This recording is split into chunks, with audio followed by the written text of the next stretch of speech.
이번 초강력 태풍 흰남노처럼 재난재해에 따른 사건, 사고가 발생하면 소방에 많은 신고가 접수됩니다.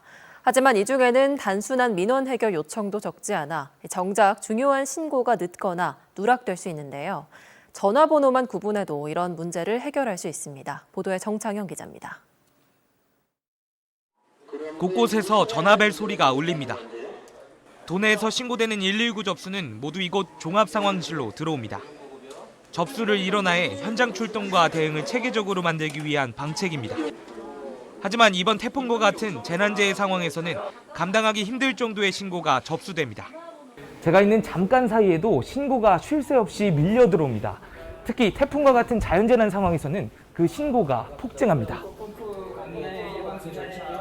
지난 2020년 강원도를 강타한 태풍 마이삭과 하이선 당시 119 종합상황실에 접수된 신고 건수는 3일 동안 모두 3,539건.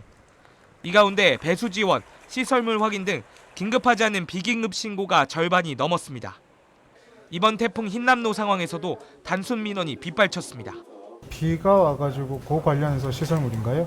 집 외부 사다리가 쓰러져서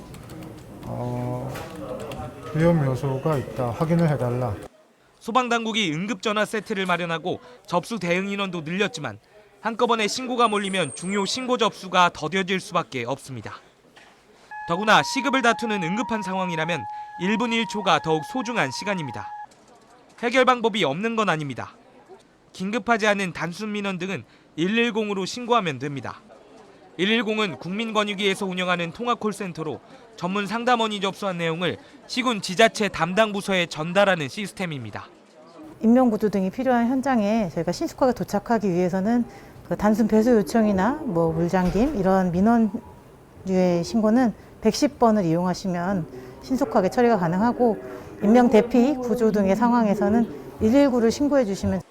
소방당국은 110번에 대한 인식이 많이 부족하다고 보고 도민 대상 홍보를 강화하기로 했습니다.